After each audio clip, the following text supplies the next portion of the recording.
wazalishaji, wafanyabiashara au watu ambao wanafanya vizuri kwenye tasnia mbalimbali. Kwangu mimi si swala la, yani award sio trophy, ni recognition ya hard work, investment ya muda, investment ya akili, lakini ni matokeo ya jitihada katika maeneo mbalimbali.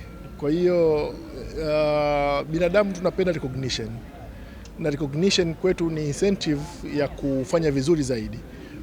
Kwa hiyo kama nilivyozungumza kwamba mwaka huu ni mwaka wa kihistoria, kwa sababu kwa mara ya kwanza ni mwaka wa kwanza tunapitisha bajeti ambayo inaenda kutekeleza dira ya maendeleo ya 2020-2050 ambayo inaenda kujikita kwa 70% kwenye sekta binafsi. Utekelezaji wake utategemea sana sekta binafsi kwa 70% zaidi ya 70%. Na sekta binafsi kwa serikali tunawachukulia kama wadau muhimu. Kwa hiyo tunapoona mashirika binafsi na kampuni binafsi zinatengeneza event kama hizi ambazo zinatambua mchango wa wafanyabiashara, mchango wa wazalishaji, mchango wa watoa huduma, serikali ya Dr. Samia Suluhu Hassan siku zote inaunga mkono jitihada za namna hiyo, na uwepo wangu kwenye tukio hili ni kuunga mkono jitihada za Mheshimiwa Rais kuhakikisha kwamba Watanzania wanakuwa washiriki wa kweli katika mnyororo wa thamani.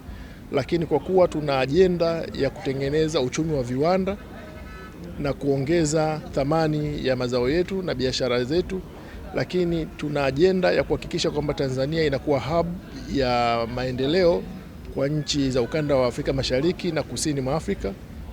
Bila shaka ushiriki wa Tanzania katika kuongeza mnyororo wa thamani, katika ushiriki wa mnyororo wa thamani, lakini mapinduzi ya viwanda, lakini mapinduzi ya kilimo ni muhimu sana.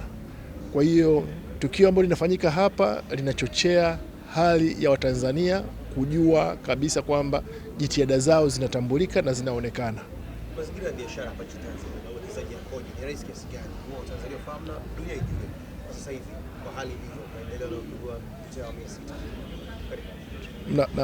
6? Naamini kabisa dunia sasa hivi inafahamu mwelekeo wa serikali ya rais wetu Dr. Samia Suluhu Hassan kwa jinsi anavyoadresi masuala ya uwekezaji, anavyotengeneza mazingira rafiki kwa ajili ya wawekezaji.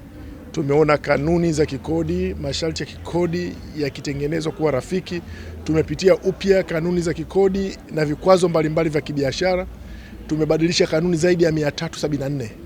Sasa hiyo inaonyesha kabisa commitment ya serikali katika kutengeneza mazingira rafiki kwa ajili ya wafanyabiashara na wawekezaji. Lakini tuna incentive mbalimbali kwa ajili ya wawekezaji kupitia TISEZA ambazo sasa hivi tunaona mmiminiko wa wafanyabiashara ambao wanakuja Tanzania kuwekeza, lakini wakiwa wanufaika wa incentives hizo ambazo serikali inazitoa kwa ajili ya kuhamasisha wawekezaji. Asante sana, nashukuru sana.